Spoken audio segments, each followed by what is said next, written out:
ইসলামে ধর্ষণের শাস্তি কি? এর উত্তর জানতে হলে বুঝতে হবে ব্যভিচার শব্দটিকে। ব্যভিচার হলো বৈবাহিক সম্পর্ক ছাড়া অন্য কারো সঙ্গে যৌন সম্পর্ক স্থাপন। উভয় সম্মতি থাকলেও তা ব্যভিচার, যা ক্ষমার অযোগ্য অপরাধ। এক্ষেত্রে যদি কোনো পক্ষের সম্মতি না থাকে বা জোরপূর্বক হয়, তবে তা ধর্ষণ বলে বিবেচিত হয়। ইসলামী আইনে ধর্ষণের সঙ্গে ব্যভিচারের অপরাধও যুক্ত থাকে। ফলে কেউ যদি ধর্ষণের মতো ক্ষমার অযোগ্য ঘৃণিত অপরাধ করেন, তাহলে তার উপর দুটি শাস্তি প্রয়োগ করা হবে। ধর্ষণের সঙ্গে যদি আরও কিছু অপরাধ সংশ্লিষ্ট থাকে, যেমন অশ্লীল ভিডিও ধারণ করা, ওই ধরনের ভিডিও প্রচার করা ইত্যাদি, এসব অপরাধ পাওয়া যায়, তাহলে শাস্তির পরিমাণ আরও দীর্ঘ হবে বলে জানান ইসলামিক স্কলাররা। যমুনা ইলেকট্রনিক্স ঈদে ডাবল খুশি অফার সিজন 3, যে কোনো পণ্য কিনলেই পাচ্ছেন নিশ্চিত ঈদ উপহার। শিরক এবং হত্যার পর ব্যভিচার সুস্পষ্ট হারাম ও বড় ধরনের অপরাধ।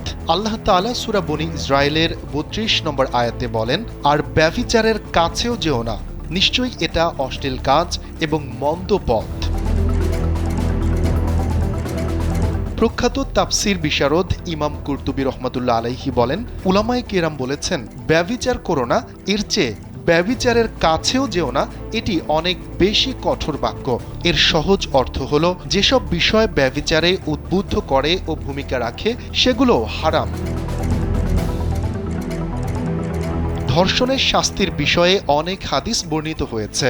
শাস্তি প্রয়োগের মাধ্যমে বিষয়টির স্পর্শকাতরতা নিশ্চিত করা হয়েছে। ইবনে মাজাহ এর 2598 নম্বর হাদিসে বর্ণিত আছে, রাসূল সাল্লাল্লাহু আলাইহি ওয়াসাল্লামের যুগে এক নারী ধর্ষণের শিকার হলে নবী সাল্লাল্লাহু আলাইহি ওয়াসাল্লাম ভুক্তভোগীকে কোনরূপ শাস্তি দেননি, তবে ধর্ষককে হদের শাস্তি বা কুরআন এবং হাদিসে বর্ণিত সুনির্ধারিত শাস্তি দেন। যেসব শাস্তির পরিমাণ ও পদ্ধতি কোরআন ও হাদিসে সুনির্ধারিত রয়েছে, সেগুলোকে হদ বলে। যেমন চুরি করলে হাত কেটে দেয়া, বিবাহিত কেউ ব্যভিচারে লিপ্ত হলে পাথর মেরে হত্যা করা, আর অবিবাহিত হলে 100টি বেত্রাঘাত করা। বাংলাদেশের আইনে ধর্ষণের কারণে ধর্ষিতার মৃত্যু না হলে ধর্ষকের মৃত্যুদণ্ড নেই, কেবল যাবজ্জীবন কারাদণ্ড ও অর্থদণ্ড রয়েছে। পক্ষান্তরে ইসলামে বিবাহিত কেউ ধর্ষণ বা ব্যভিচার করলে তাকে পাথর মেরে মৃত্যুদণ্ড দেওয়ার কথা রয়েছে। প্রথমে ধর্ষক ব্যভিচারের শাস্তি পাবে, পরে হত্যার শাস্তি পাবে। যদি অস্ত্র দিয়ে হত্যা করা হয় তাহলে কিসাস বা মৃত্যুদণ্ড, আর যদি অস্ত্র দিয়ে না হয়, এমন কিছু দিয়ে হয় সাধারণত যা দিয়ে হত্যা করা যায় না, তাহলে অর্থদণ্ড হবে, যার পরিমাণ 100 উটের মূল্যের সমপরিমাণ অর্থ। বাংলাদেশি মুদ্রায় তা কোটি টাকার কাছাকাছি। ব্যভিচার প্রমাণের জন্য ইসলামে দুটি বিষয়ের কোনো একটি জরুরি। 1. 4 জন সাক্ষী। 2. ধর্ষকের স্বীকারোক্তি।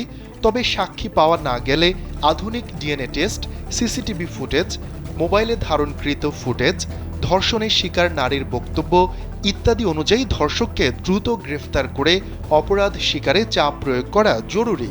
স্বীকারোক্তি মিললে ধর্ষকের ওপর শাস্তি কার্যকর করা হবে।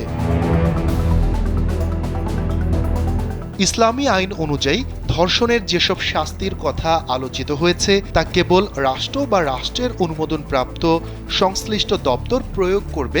ব্যক্তি পর্যায়ের বা সামাজিক কোনো সালিসি বৈঠকে তা করা যাবে না, কেননা ব্যক্তি বা গোষ্ঠী চাইলেই অন্যকে শাস্তি দিতে পারে না, এটাই ইসলামের বিধান। শফিকুল ইসলাম শান্ত, কালবেলা।